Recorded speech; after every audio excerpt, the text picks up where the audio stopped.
and welcome to this edition of NASCAR's Lost Teams, Cale, Yarborough, Motorsports. Quick reminder, please don't forget to like and share if you would. And also, if you'd be willing to, please don't forget to subscribe to the channel. It really helps the channel and helps my algorithm. Now, on to the show. Cale Yarborough, a 3-time champion. In fact, an 83-time winner in the sport. Really a legend. Well, he was looking to start racing part-time. And he decided to buy Racewell Farms number 47 team from Jack Beebe in 1986. He immediately switched the numbers from 47 to 29. Cale made 16 starts that first season in 1987 behind the wheel of the number 29 Hardee's Oldsmobile. His best finish was 4th in the spring at Pocono. Overall, they scored 0 poles, 0 wins, 2 top 5s, and 4 top 10s. That following season, in 1988, both Dale Jarrett and Cale Yarborough split time driving the car. Cale made 10 starts with a best finish of 9th twice in the summer at Michigan and Talladega. Overall, Cale scored 3 top 10s. Jarrett made 18 starts, with Dale's best finish of 8th in Riverside. Between the two drivers, they ran every race.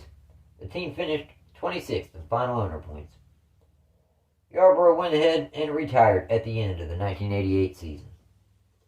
So for 89, Jarrett was named the full-time driver in the number 29 Hardee's Pontiac. Jarrett's best finish was 5th twice in the fall at Phoenix and Martinsville. Overall, they scored 2 top 5s and 5 top 10s, finishing 24th in final points. The Hardee's sponsorship left at the end of the season. Also, Jarrett was released from the team at season's end as well. A new decade and a new sponsor and driver came to the Cale Yarborough Motorsports team. They switched the numbers from 29 to 66 and brought on Phillips 66 Trop Arctic as the new primary sponsor. So in that new number 66 Phillips 66 Trop Arctic Pontiac, Dick Trickle was named the driver. Trickle's best start was 1st, his only career pole, and it came at Dover in the spring. His best finish was 3rd, also in the spring at Dover. Overall, they scored 1 pole, 0 wins, 2 top 5s, and 4 top 10s, ending the 1990 season 22nd in final points. 1991 was a bit of a game of musical chairs as far as who was behind the wheel of the number 66 Pontiac. Dick Trickle ran the first 4 races in 91 for the team. Trickle's best finish was 11th in the Daytona 500. The team immediately replaced Trickle with Lake Speed, and he ended up running the majority of the season, 20 races. His best finish was 11th at Bristol in the fall. Chuck Bound made 1 start in the fall at North Wilkesboro for the team, finishing 26th. Dorsey Schrader also made 1 start for the team in the fall at Charlotte, finishing 41st. Randy LaJoie, he made the final 3 starts for the team this season. His best finish was 24th at Rockingham. Again, they made all the races, but fell to 31st in final owner points. Then for the 1992 season, Yarborough hired Chad Little to drive the number 66 Phillips 66 Trop Arctic Pontiac for the entire 1992 season. Though after 6 races and no finishes better than 22nd, Chad was let go.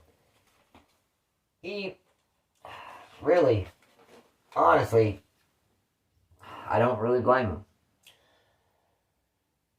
He was replaced, though, by Bobby Hill Jr. for the North Wilkesboro event in the spring, where he finished 25th. The following week, Cale put Jimmy Hensley behind the wheel for the remaining 22 events of the 1992 Cup Series season. Hensley's best finish was 7th in the fall at Bristol. Overall, he scored 4 top 10s. The team finished 27th in final owner points. Jimmy Hensley also won Rookie of the Year honors in 1992. The following season, in 93, Cale signed 1990 Daytona 500 winner Derek Cope to drive full-time in the newly renumbered number 98 Bojangles Ford. Cope's best finish was 8th in the spring at Talladega. They did qualify for all the races. That one lone top 10 at Talladega was the only top 10 they scored all season long. In final owner points, they ended up 26th. For 1994, the team picked up new primary sponsorship through Fingerhut. Derek Cope continued to drive for the number 98 team until race 17 at Pocono, where the up-and-comer Jeremy Mayfield made his debut.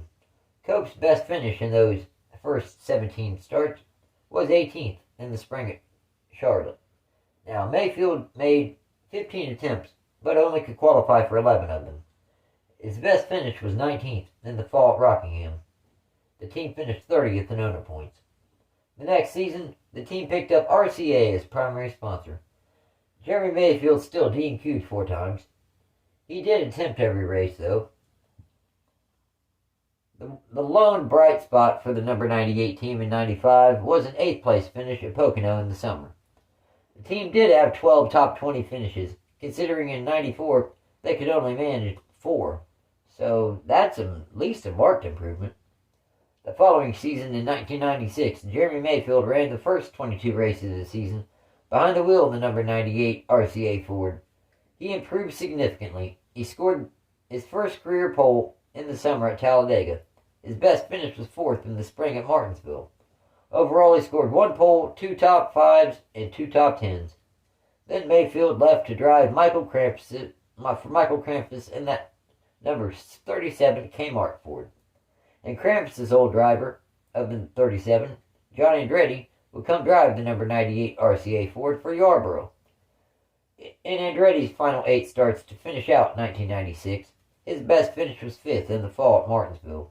The team ended 1996 26th in the final Cup Series owner points.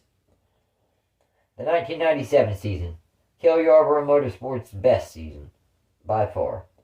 John Andretti returned to drive the number 98 RCA Ford for Cale for the 1997 Cup Series season. The team qualified for every race. The team also was able to score the pole at Talladega in the spring. Only the team's second they ever scored. Sadly, it would be only the team's third that they ever scored. Sadly, it would be their last.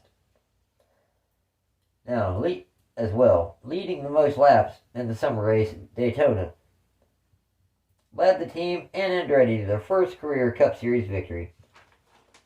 Overall, they scored 1 pole, 1 win, 3 top 5s, and 3 top 10s, en route to a team career best 23rd place points finish. And for all these single car teams, this is about the time you saw the pendulum swing over to more and more multi-car organizations. Even with the team's strongest season to date, RCA decided to pull out of the sport at the conclusion of the 97 season. John Andretti left as well, when a stronger ride opened up in the Petty number 43 Pontiac.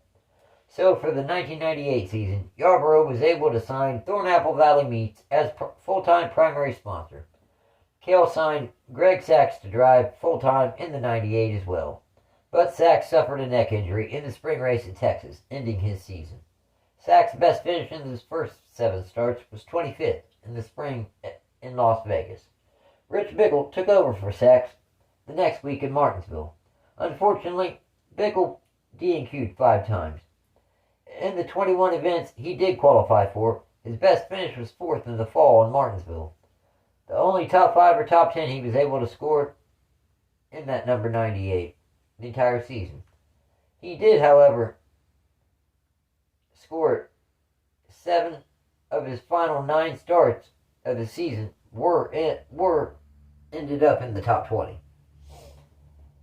At the end of the season, 98 season, Rich Bickle left the team to drive the number 45 10-10-345 Pontiac for Tyler Jett Motorsports.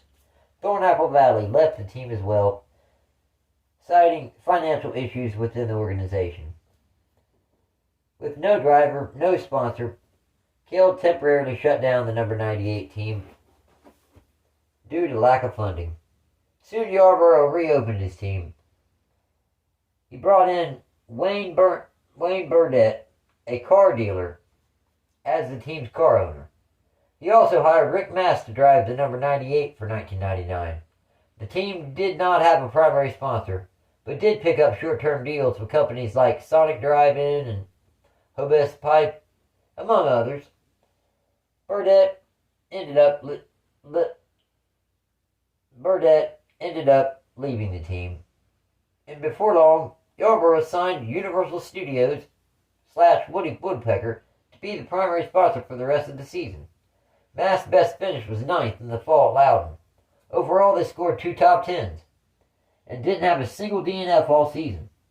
Only the second driver since Cale Yarborough himself to do so in one of the Cale Yarborough Motorsports cars, and ended the 1999 season 32nd in final Cup Series owner standings. Despite several rumors of Cale Yarborough Motorsports becoming a 2-car team, none of it came to fruition. Mass left at the end of the season to drive for Larry Hendrick Motorsports, number 41, and sponsor Universal left for Team Gordon. Cale shut down the team until a buyer was found in January.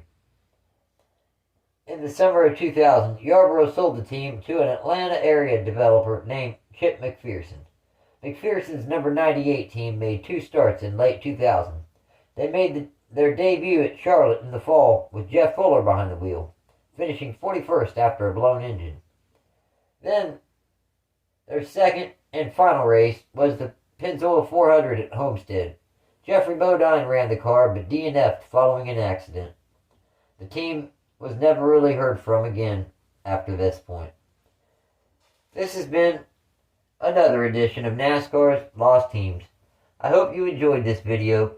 Please don't forget, like I said, to like, share, and subscribe. It helps the channel and the algorithm so much. I appreciate every single one of you who have subscribed to this channel. Really, there wouldn't be a reason for me to be making videos if it wasn't for you guys. Sincerely, thank you. Thanks again, and take care.